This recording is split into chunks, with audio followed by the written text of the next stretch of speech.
जब आवाज आई तो इतने में तुरंत दरिद्रता देवी तो भागी और भागकर पीपल के पेड़ के नीचे जाकर बैठ गई। दूसरा मुनि ने कहा, दरिद्रता चलो, ज्येष्ठा ये अपना घर है, तुम्हारा ससुराल, चलो। ज्येष्ठा देवी कहती है, महाराज मैं नहीं जा सकती, पहले या तो यज्ञ बंद करवाओ, पूजन बंद करवाओ, पाठ बंद करवाओ, अनुष्ठान बंद करवाओ, तब मैं तुम्हारे घर में आऊंगी। क्योंकि दरिद्रता उसी के घर में प्रवेश करती है जिसके घर में कभी पूजन पाठ नहीं होता। तो मैं इस घर में जाऊं कैसे? इसके घर में तो पूजन पाठ हो रहा, मैं नहीं जाऊंगा। भगवान नारायण ने लक्ष्मी जी से विवाह कर लिया। दुस्सहा मुनि की पत्नी दरिद्रता पीपल के पेड़ के नीचे रहने लगी। इसलिए हमारे यहाँ हिंदू धर्म में पीपल का पेड़ घर में नहीं लगाया जाता, क्योंकि उसके नीचे कौन रहती है? जम के बोलो, दरिद्रता रहती, ज्येष्ठा रहती। अब दरिद्रता का निवास हो गया पीपल के पेड़ के नीचे। भगवान नारायण लक्ष्मी जी को लेकर घूमने के लिए चले। चलो थोड़ी देर। लक्ष्मी जी बोली, मेरी बहन से नहीं मिले, चलो जरा मिलने। भगवान ने कहा चलो मिलके आते हैं। और जो भगवान मिलने के लिए गए तो लक्ष्मी जी उनके लिए मिठाई का डिब्बा ले गए। अपन किसी के यहाँ जाते हैं तो मिठाई लेकर जाते हैं, मिठाई दे गई। और मिठाई ले जाकर जो दिया, दीदी ओ दीदी, दीदी बोली हाँ ले, मैं तेरे लिए क्या लाई हूं, ले। और जो मिठाई का डब्बा दिया, इतने में दरिद्रता ने खोल कर देखा तो उसमें मिठाई थी। दरिद्रता को क्रोध आ गया और दरिद्रता ने कहा, लक्ष्मी तुझे मालूम नहीं कि मुझे प्रिय क्या, मुझे क्या अच्छा लगता है? लक्ष्मी जी ने कहा, मैं जानती हूँ तेरे को खट्टा और तीखा प्रिय है, मैं जानती हूँ तुझे खट्टा अच्छा लगता है, तीखा अच्छा लगता है, तो फिर मिठाई क्यों लाई? तो लक्ष्मी जी बोली, मेरे को लगा कि हो सकता शादी के बाद तू चेंज हो गई हो, बदल गई, इसलिए मैं तेरी मिठाई। मिठाई का डब्बा उठाकर फेंक दिया दरिद्रता, और दरिद्रता ने फेंका। भगवान नारायण देख रहे थे। लक्ष्मी जी ने कहा चलें। भगवान विष्णु के चलो, चलिए। ये दरिद्रता को खट्टा और तीखा प्रिय है और लक्ष्मी को जम के तो बोलो मीठा। इसलिए हमारे हिंदू धर्म की रीति है, आज भी दुकान के बाहर, घर के बाहर नींबू मिर्ची टांगी जाती है। मिठाई रसगुल्ले नहीं, क्या टांगते हैं? नींबू मिर्ची। और मिठाई कहां रखी जाती है? घर के अंदर। तीखा और खट्टा बाहर और मिठाई अंदर। उसका केवल, कई लोग कहते हैं नींबू मिर्ची इसलिए टांगते हैं नजर नहीं लगे। नजर नहीं, लक्ष्मी और दरिद्रता ये दोनों बहन का नियम है। प्रतिदिन सुबह से लेकर शाम तक ये प्रतिदिन घूमने के लिए निकलती हैं। प्रतिदिन ये इनका काम ही है घूमना, दोनों बहनों का, दरिद्रता और लक्ष्मी का। जब इनको भूख लगती है तो दोनों घर में प्रवेश करना चाहती हैं, और जैसे ही घर में प्रवेश करना चाहती हैं तो जिसके जैसी दोनों चलती हैं तो इतने में दरिद्रता देख लेती है कि मेरा भोजन तो बाहर ही टंगा है, तो दरिद्रता खाकर बाहर की बाहर चली जाती है और लक्ष्मी मिठाई के चक्कर में अंदर प्रवेश कर जाती है। लक्ष्मी लक्ष्मी अंदर प्रवेश कर।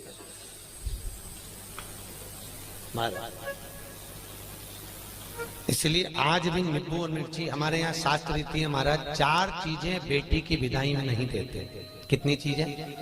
4। पहली झाड़ू, क्या? झाड़ू। दूसरे नंबर पर चलनी, आटा छानने की चलनी। दूसरे नंबर पर चलनी, तीसरे नंबर पर सुई, और चौथे नंबर पर अचार की बरनी। बेटी की विदाई में नहीं दी जाती।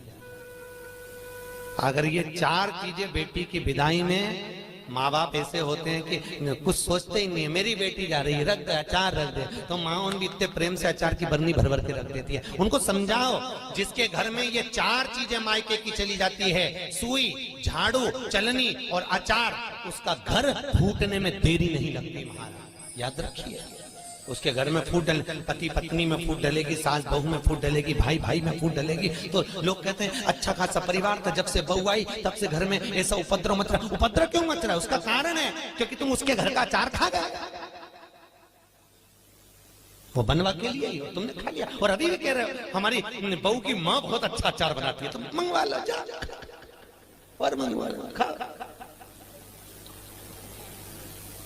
महाराज पहले बेटी की विदाई में भेजते थे बड़ी पापड़, और पहली विदाई में बेटी के भेजते थे बेटी के साथ में मैदे की पूड़ी, एक डलिया में कपड़े में बांधकर। उसमें ना तो नमक डलता था ना उसमें शक्कर डलती थी। क्यों? क्योंकि वो बेटी के विदाई में मैदे की पूड़ी इसलिए दी जाती थी कि हमने ये पूड़ी एकदम फीकी भेजी है, अब चाहे तुम इसमें नमक डालो चाहे इसमें शक्कर डालो, हमने तो हमारी बेटी को तुम्हें दे दिया, एकदम सीधी मैदे की पूड़ी की तरह भेजी है, अब तुम इसमें चाहे कपट भरो चाहे प्रेम भरो, तुम्हारी मर्जी, ये हमने तो दे दी। कन्यादान करे और हम फ्री, हमें कहीं हमने तो देना था, दे दे। इसलिए बेटी के साथ में मैदे की पूड़ी भेजी जाती है। मैदे की क्या बोलते हैं उसको, खाजा बोलते हैं, बड़े बड़े ले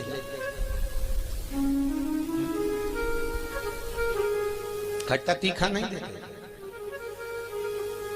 अब तो पहले तो ब्राह्मण की थाली में भी खट्टा नहीं परोसा जाता था, और तीखा भी, मिर्ची भी इतनी नहीं डालते थे कि ब्राह्मण की थाली में तीखा। आज के जमाने में तो पंडित लोग ही कहते थे लाओ जरा अचार हो तो लिया बनी का लाओ। पितरों के जो देवता हैं, किनके देवता? पितरों के। पितरों के देवताओं का नाम है आर्यमा। क्या नाम है? आर्यमा। काय पर बैठते हैं? कौए पर। काय पर बैठते हैं? कौए पर। और पितरों के देवता जब आर्यमा श्राद्ध पक्ष में जब घूमने के लिए निकलते हैं तो उनके भोजन में केवल एक मीठा ही दिया जाएगा। आज के जमाने में सब्जी बनने लगी साफ श्राद्धों में, नहीं तो केवल खीर और पूरी बनती थी, गुलाब जामुन रसगुल्ला बनता था, ये बनाकर खूब खिलाते थे, मंगोड़ा बनता था। पर अब सब्जियां बनने लगी, अब तो लोग श्राद्ध में भी अचार परोस देते हैं। पर कितनी वर्ज्यता है महाराज, कितनी वर्ज्यता। श्राद्ध पक्ष में अगर राई से तुमने सब्जी को छोक दिया, काहे से छोका है? राई से। सब्जी को अगर छोक दिया और वो सब्जी और पूड़ी तुमने छत पर ले जाकर पटक दी, तुम कितना भी कौवा को बुलाना, कौवे का बाप नहीं उसको भोग लगाएगा, लगा ही नहीं सकता। कितनी भी तुम सब्जी अगर राई से छुकी है, और अगर राई बिना सब्जी है तो तुम पटक कर जाओगे, कौवा आएगा और लेकर चले जाएगा, बुलाने की भी जरूरत नहीं है कि तू आ और खा, तुमने पटका रुखा कर जाएगा। मारे तुमने डाला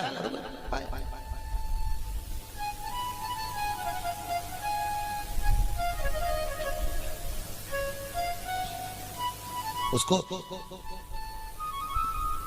हमारे यहाँ शास्त्र कहता है दरिद्रता को खट्टा और तीखा प्रिय है। इतने में भगवान जाने लगे। लक्ष्मी जी ने कहा हमारी बहन से मिलने के लिए आए हो, कोई वर दीजिए। भगवान नारायण ने कहा लक्ष्मी आज शनिवार का दिन है, जिस दिन लक्ष्मी और नारायण दोनों इस पीपल के पेड़ के नीचे आए हैं। सुन दरिद्रता देवी, इस पीपल के वृक्ष के नीचे जो शनिवार को दिया लगाएगा वो लक्ष्मी और नारायण को अपने घर ले जाएगा। इसलिए शनिवार के दिन पीपल के वृक्ष के नीचे दिया का प्रमाण है महाराज। और सुन दरिद्रता देवी, तेरे पेड़ के नीचे जो खाली हाथ आएगा तू उसके घर में प्रवेश करेगी, और जो भरे हाथ से मतलब पानी का लोटा ले जाओ, कंकु ले जाओ, चावल ले जाओ, रोली ले जाओ, कुछ भी, जरा सी शक्कर ले जाओ, गुड़ ले जाओ, आटा ले जाओ, पर पीपल के पेड़ के नीचे कभी खाली हाथ मत जाओ। अगर तू खाली हाथ कोई आया तो तू उसके घर में प्रवेश करेगा। दरिद्रता देवी बोली ये तो तूने अपने अपने मन की बात कर ली लक्ष्मी, मेरा क्या पीपल के वृक्ष के नीचे। इतने में तुरंत भगवान बोले तू बोल तुझे क्या चाहिए। दरिद्रता देवी बोलती है 7 दिनों में एक दिन मेरा होना चाहिए पीपल के पेड़ के नीचे। भगवान ने कहा मांग ले, केवल एक रविवार का दिन इस पीपल के वृक्ष के नीचे मैं अपने पति को रिझाने के लिए नृत्य करूंगी, और अगर कोई रविवार के दिन पीपल के पेड़ के नीचे आएगा तो मैं उसके घर में हमेशा के लिए जाकर विराजमान हो जाऊंगी। भगवान ने कह दिया तथास्तु, तथास्तु। इसलिए केवल एक संडे का दिन ऐसा होता है जिस दिन पीपल के पेड़ के नीचे दिया नहीं लगाया जाता, बैठा नहीं जाता, प्रणाम नहीं किया जाता, परिक्रमा नहीं लगाई, केवल जिनकी दीवालों पर कहीं पीपल लग जाता है ना, किसी किसी के घर में लग जाता है दीवालों के ऊपर, तुम कितना भी पीपल उखाड़ना वो वापस लग जाएगा, फिर उखाड़ो फिर लग जाएगा। पर पीपल उखाड़ने का भी एक प्रमाण है, अगर पीपल को उखाड़ना है तो केवल एक रविवार के दिन दीवाल के सामने जहां से पीपल उखाड़ना है वहां पर नींबू और 7 मिर्ची रख दीजिए और उसके बाद पीपल को उखाड़ दीजिए और नींबू को वहां पर काट कर छोड़ दीजिए। उसके बाद कभी दीवाल में पीपल लग ही नहीं सकता उस स्थान पर। अगर एक बार आपने उखाड़ा और उसके बाद नींबू मिर्ची मार दिया, क्योंकि वो खाकर अपना भाग ग्रहण कर कर दरिद्रता चली जाती है, उसके बाद पीपल वहां नहीं लग सकती। लगे दरिद्रता का भाव। शास्त्र कह रहा है भगवान जितने स्वरूप में विराज रहे, भगवान ब्रह्मा जी कर रहे हैं ये नारायण का मस्तक का है, इनका चरण का है। भगवान विष्णु बोले ये मेरे भगवान, ये मेरे पिता है। और पिता के मन के बात को जानना, पिता के भाव को जानना, पिता और माता को पहचानना, यह बहुत कठिन बात है साहब। दुनिया का कोई व्यक्ति अपने माँ बाप को नहीं जान सकता। जब तक जिंदा है तब तक लगता है ये मेरे हैं, उसके हैं, ऐसा करा वैसा करा, माँ ने ऐसा करा, बाप ने ऐसा करा, परिवार ने ऐसा करा, कुटुंब। अरे भाई चले गए, उसके बाद में फिर रोते हैं, भोग लगाते हैं। क्या मतलब?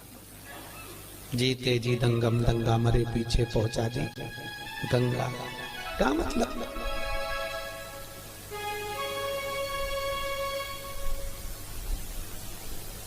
बड़ा बड़ा पीछे।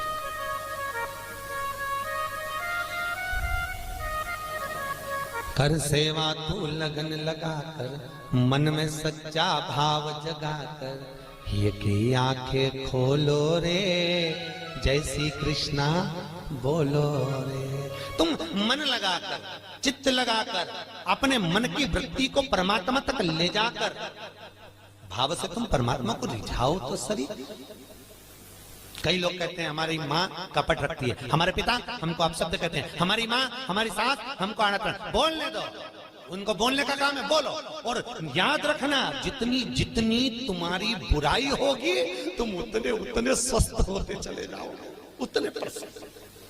आपको पहले कथा कही थी चारधाम मंदिर में, एक राजा बीमार पड़ गया, उसका काया गल गल कर नीचे टपकने लगी, काया का रोग हो गया।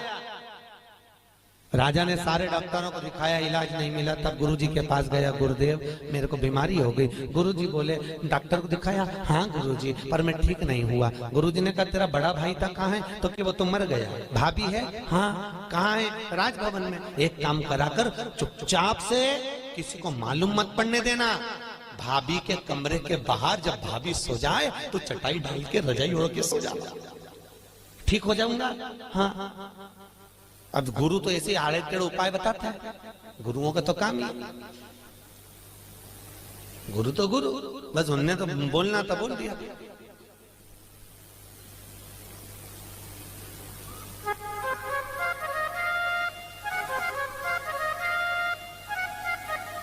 तो गुरु तो गुरु।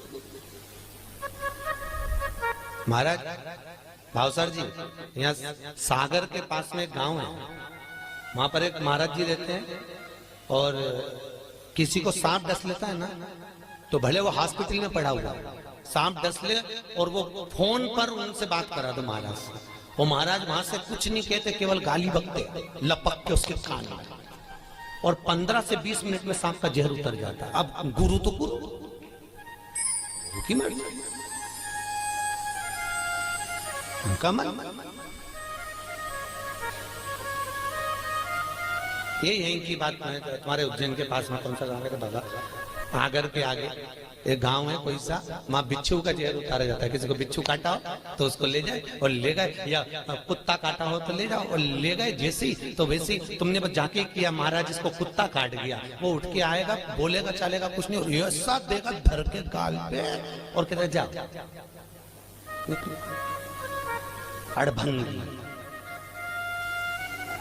गुरु गुरु अड़भंग, ये गुरु का दर्शन कर रहे आप, एक अड़भंग होंगे। हम भले ना मिले हैं पर उनका स्वरूप कह रहा है कि अड़भंग होंगे। जा कर ले, मैं बैठा जा, गुरु है, अड़भंग है। सोचता नहीं। गुरु केवल बता देता है जा ऐसा कर ले। वो गुरु गुरु होता है, उसके जीवन में उसने जो भजन करा होता है उसका प्रताप की पुण्यता देता है वो कि तू कर। गुरु जी ने कहा भाभी है, हाँ उसके कमरे के बाहर जाकर चादर डाल के सो जा। गुरु जी उससे ठीक हो जाऊंगा, बिल्कुल हो जाएगा, जा तू सो जा। एक नौकरानी ने देख लिया, राजा तो भाभी के कमरे में जाके सोता। बताओ भाई मर गया तो इतना खोला राजा। उसने दूसरी नौकरानी से कहा, दूसरी तीसरी से कहा, तीसरी चौथी से कहा, पूरे नगर में बात हो गई कि राजा इतना कपटी इतना खोला कि भाभी के कमरे में जाके सोता, भाई मर गया। पूरे नगर में बात हो गई, लोग थू करने लगे और राजा का शरीर एकदम बढ़िया चकाचक हो गया, एकदम बढ़िया। राजा नरियल लेके गुरु जी के पास गया, गुरुदेव मैं ठीक हो गया। पर गुरुजी में ठीक हुआ कैसे ये तो बता दो। गुरुजी ने कहा अरे राजा तेरे पाप इतने बढ़ गए थे कि तेरे शरीर से टपक टपक के गिर रहे थे। उन पाप को समाप्त करने के लिए मैंने चारों तरफ तेरी इतनी बुराई करवाई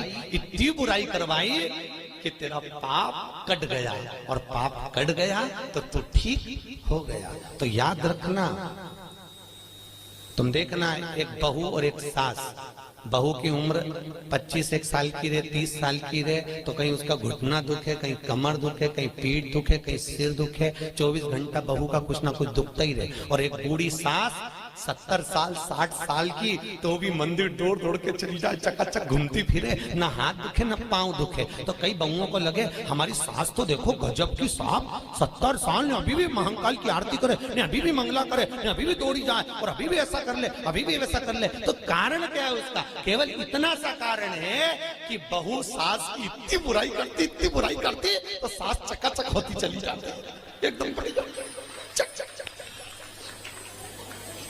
तो निवेदन है आपसे, सास को जल्दी निपटाना है तो बुराई करना बंद कर दो,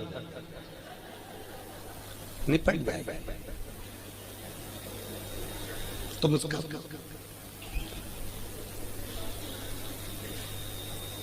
तुम बुराई करना बंद करो, जल्दी निपटेगी। और तुम जितनी बुराई करती रहोगी वो उतनी सद उतनी तैयार उतनी ले।